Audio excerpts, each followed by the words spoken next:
to talk about what is happening in his particular region, which happens to be the Township of Elizabethtown-Kitley. Brant Burrow is with me, so this mayor is going to tell us all sorts of things as to what is happening, and maybe a few clues as to into the future. Who knows, right? Yeah. Right, Brant? I mean, come on. Yeah, maybe I'll drop a little teaser as a gift for Christmas. Oh, now here we go. You're going to tell me something and not tell me the whole thing. Now, you know I don't like that. Let's talk agriculture. Sometimes we just take it for granted that, you know, the area is there and things are happening, but we don't stop and realize what really is there. And agriculture. Yep, it's all around us, Yeah. and you know, I've heard of these stories of urban kids who really believe that food comes from shelves on grocery stores. That they don't realize that there's so much more that happens before it gets there. That's just the final step. Yes. You know, but you know, we're 550 square kilometers, a little bit more than, stretching from the St. Lawrence all the way almost to Smith Falls. So we're one of the larger municipalities in the region. And a lot of that, as you travel, especially the further north you go towards Smith Falls, it becomes rural very quickly, even in and around Lynn. You know, so that's a fairly large hamlet area for us. But there is the birthplace of Burnbrae Farms, and that's a name that's recognized on the national stage. Oh, definitely. So you know, we have everything from that scale of operation right down to literally hundreds of hobby farms and mom and pop organized operations, you know, multi-generational farms. Yes. They tend to be what I'm going to call the mid-sized farms, only because I have that reference point of Burnbrae. So if they're a large operator, what do you call somebody that has 800 or 1,000 acres of you know, cash cropping and feeding their dairy cattle or what have you? Yeah. Under any other circumstances, if we didn't have Burnbrae, those would be large operations to us, right? Yes. Because my goodness, they invest millions and millions and millions of dollars into their buildings and their equipment and their technology and their training. It's fascinating. The evolution that's taken place over the last many years is fascinating. It is. And I think that's the reason why I mentioned it, is because I was blown away. I was blown away as to what our local farmers have done to be in the know, to be, you know, to be viable in this economy. I think maybe not in this region, because there is such a rooted relationship, pardon the pun, you know, with agriculture.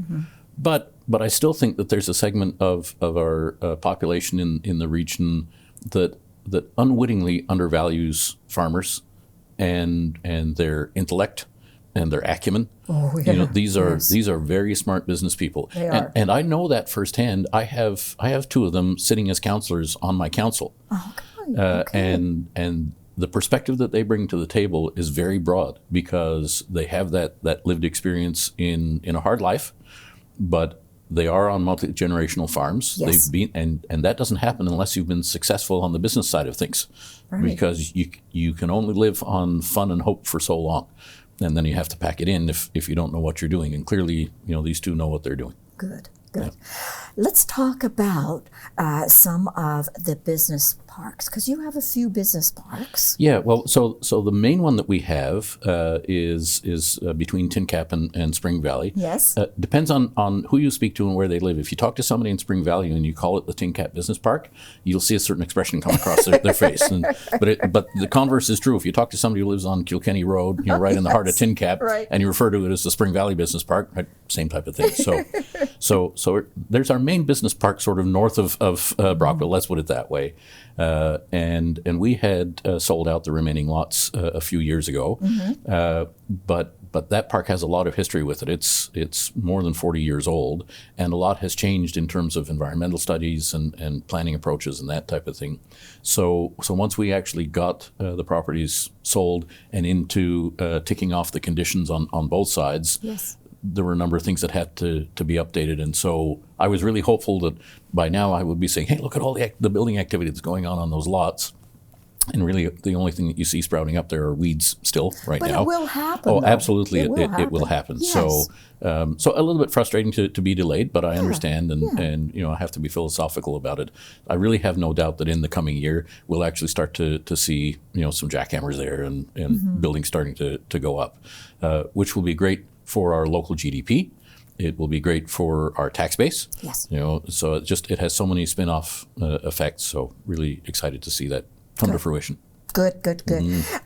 So the Rouse Corners, we talked about this a while ago. Yeah. So this happening? this one is a little bit more frustrating than the Northern Business Park that we just had talked about, simply because this has been a hurry up and wait. In the beginning, the developers and the township developed a really strong working relationship, and we were going gangbusters. Yes. Our momentum was just exemplary, and through a series of circumstances, the main one being the application for the grant for the water and sewer pipes, Yes. because absolutely that's what is going to maximize the viability of that site. Right. It's not that it couldn't necessarily be done with well and septic, but a lot more studies to do, maybe not as many units, more concern for the neighbors until it actually proves itself. So there's a lot of what I call hair on that option if we have to go that route. Yes.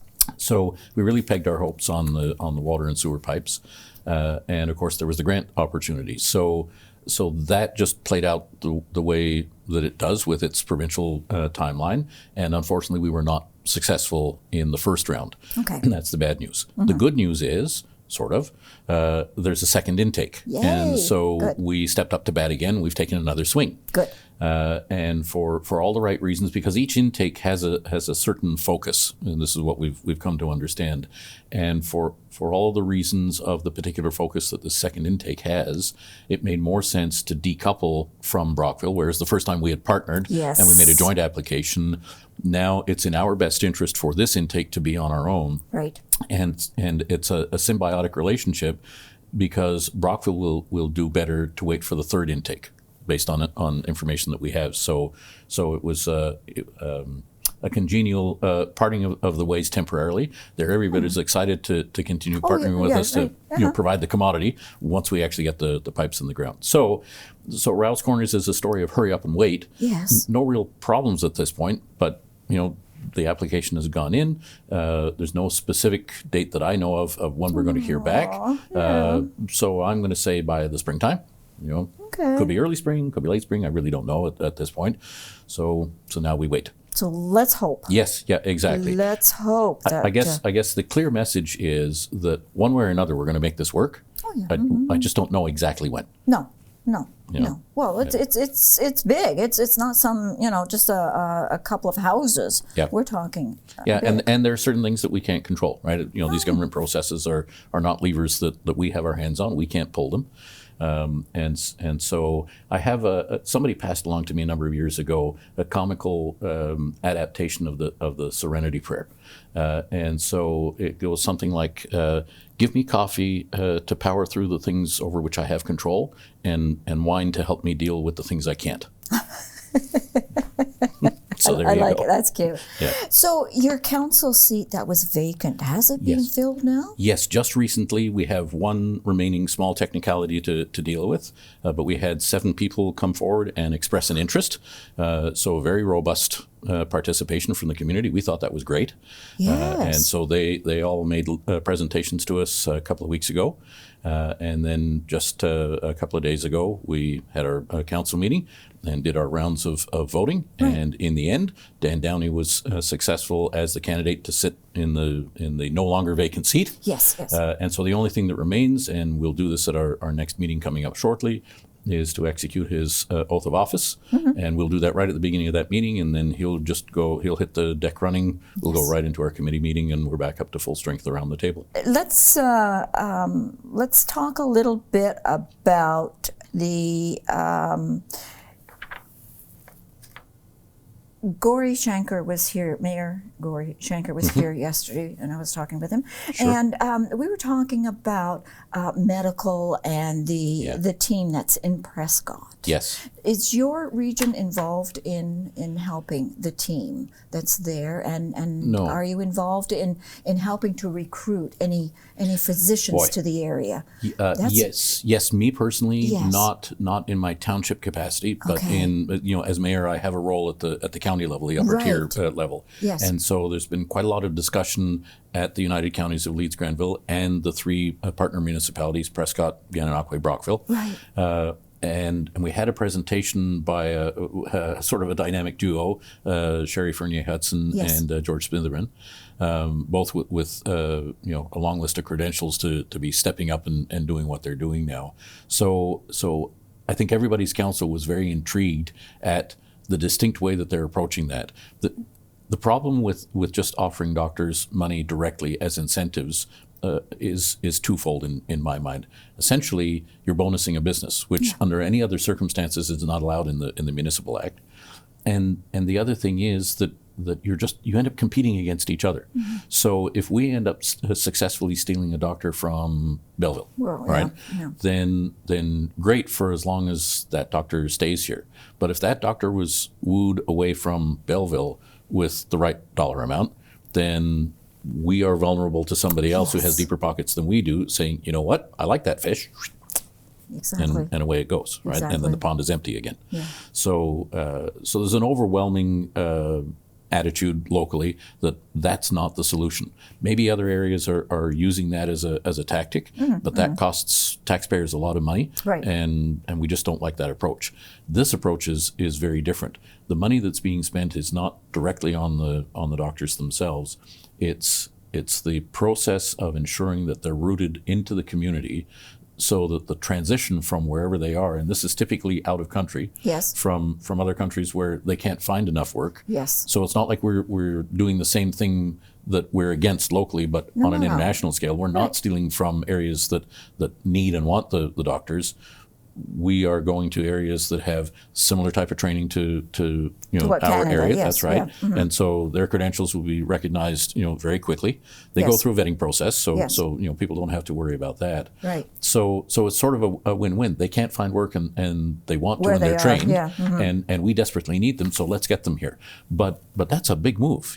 I can imagine if somebody from another country came to me and said, "Hey, we're short of mayors over there, and we kind of like what you're doing, and we want you to." Come on yeah, over. exactly. I'm like, Yeah. well, okay, great, but where am I going to live? And if I have kids, where are they going to go to school? And by the way, can I get a doctor? And all those questions. It's a lot of things. So that really is the approach for this particular initiative, Which I think is a good. I think it's an excellent approach. Yeah. Going to give you a couple of minutes Sure. or a minute to talk to our viewers, if you don't mind. Great. Well, certainly I want to wish everybody the very best of the season. I know that these are not easy times. There are lots of financial challenges and lots of turmoil in the world. If you have relatives in a number of regions around the world, you worry about them on a daily basis. So my thoughts are with those families that are in those situations. But on a more cheerful note, I certainly want to wish everybody the best of the season, a Merry Christmas, a nice, prosperous, and healthy New Year. And hopefully we can look forward to things getting better around the corner. Thank you very much for coming in and sitting down with me today. I really appreciate it.